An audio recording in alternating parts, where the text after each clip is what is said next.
thought you might want to see my spice and seasoning setup. It's a little dusty, but that's because it gets used a lot. I really probably should have cleaned that off first, huh? Well, that's on my to-do list. So anyways, here's my, get this honey out of here. My spice and seasoning rack. And basically, it's pretty deep. I don't have any pull-out drawers, but I got everything you can think of in here, I think. But I make my own. Here's some liquid smoke, and it's real smoke, people. We've been through that before. You can check out a different video where I have a little rant on people who think liquid smoke is fake or something when it is not. Here's kitchen bouquet for gravies. Really helps out gravies.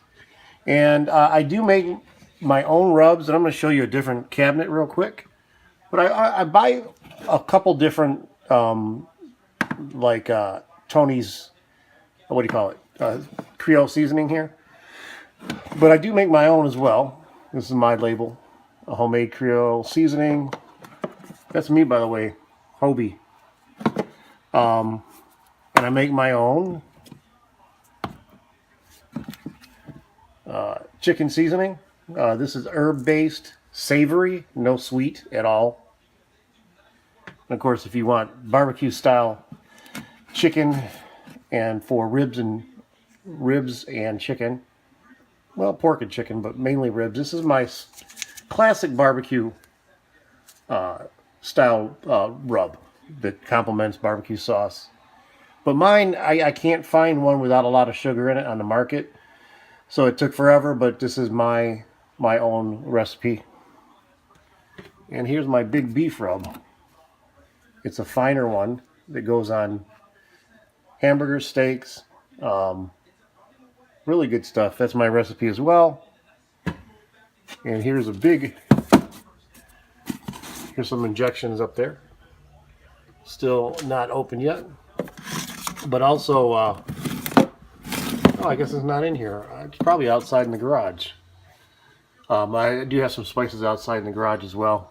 But tons of seasonings. And then down here, since I do make my own rubs, here I have silicon dioxide. This is what you'll see less than 1%. If you look at the ingredients on your store-bought rubs. This just prevents, it's harmless, but it prevents caking. That's what this is. And you can get that online. This is a Great American Spice Company. If anybody out there wants to get into making their own rubs. Parsley Flakes. What else? Oh, I don't want to give away too many of my secrets, to be honest with you, but I'll give away some. Mesquite and hickory smoke powder. A lot of people who don't make their own rubs don't realize that such a product even exists. So this is some really good stuff. If anybody's ever heard of Gator Hammock, Gator Sprinkle, just great stuff. It's Cajun style, but it's fantastic. You should try this on vegetables or fries. Unbelievable. Anyways, the product that I was talking about, a lot of people don't realize that they even make, is Mesquite Powder. This natural mesquite smoke flavoring, hydrated silicon dioxide, the anti-caking agent, which I just mentioned right here. But anyways, this is real mesquite powder. This will flavor your rubs. And as well as, oh, a lot of people don't know this secret either. Did you know that they make Worcestershire sauce in powdered form? Well, they do. And guess what powdered form can do? It can go in your rubs. Why am I giving away all my secrets? Oh, I smoke my own salt too. I have a video on how to smoke salt. This is large, coarse salt. It's smoked. And this is, I just made a video on this one. Himalayan pink salt. This is smoked. But anyways, the other, along with the mesquite flavoring, I'm sorry, I shouldn't call it flavoring. It's actual powder. It's from real wood. Is also hickory. I wouldn't use them together, but I use them in different rubs. and ginger root powder. But anyways, this is a lot of the stuff that I use in my rubs. Charcoal seasoning. People don't know that this even exists. It's activated charcoal. And it gives you and your rubs, and you can put it directly on food as well. But if you put it in your rubs, it's going to help give it a smoky charcoal taste as well. This isn't fake. This is real. This is real activated charcoal. So I think it's from usually from coconut leaves and things like that they made it out of. But it's awesome.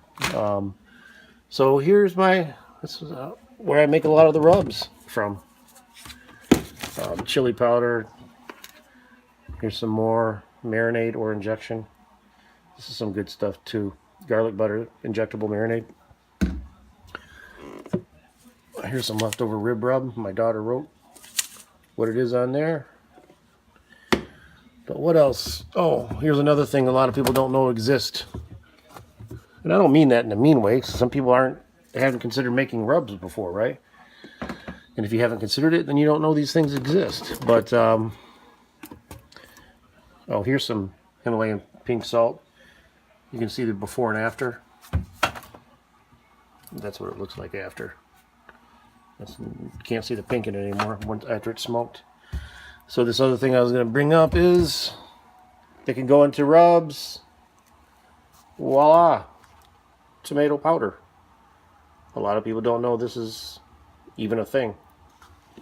But I just figured I'd give a little quick tour of how I make rubs, or what I use to make rubs, I should say, not how. Got a spice grinder here, also a, I forget what you call it now, the name's escaping me as far as, what do they call these little bowls that you can grind spice in.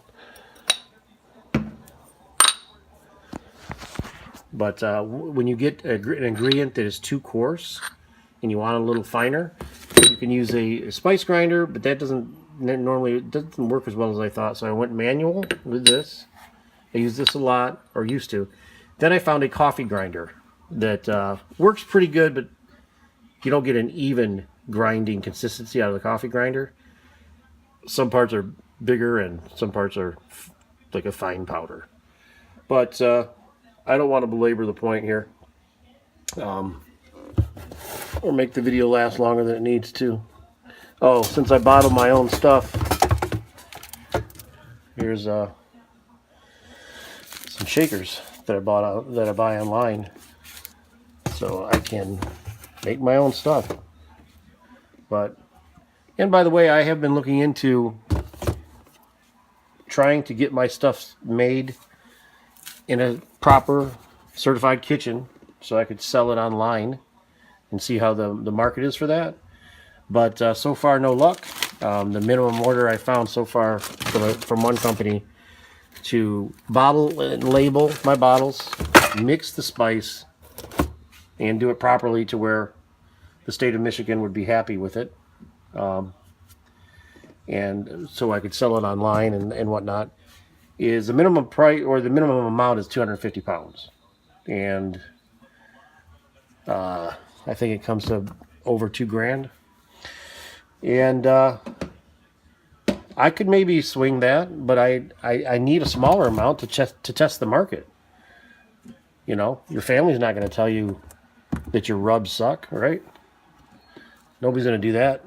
So I would need to have a smaller amount, which I'm still working on it, to try to, take it around, send it to fellow YouTubers who grill, send it to you guys and say, hey, try my rub, give me an honest opinion, before I went ahead with a order of 250 pounds.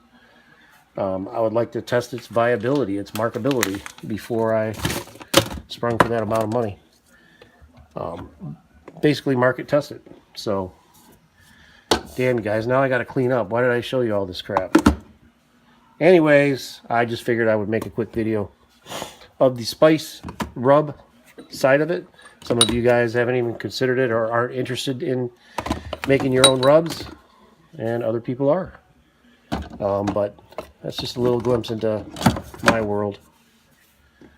in that aspect. Talk to you later, guys. Thanks.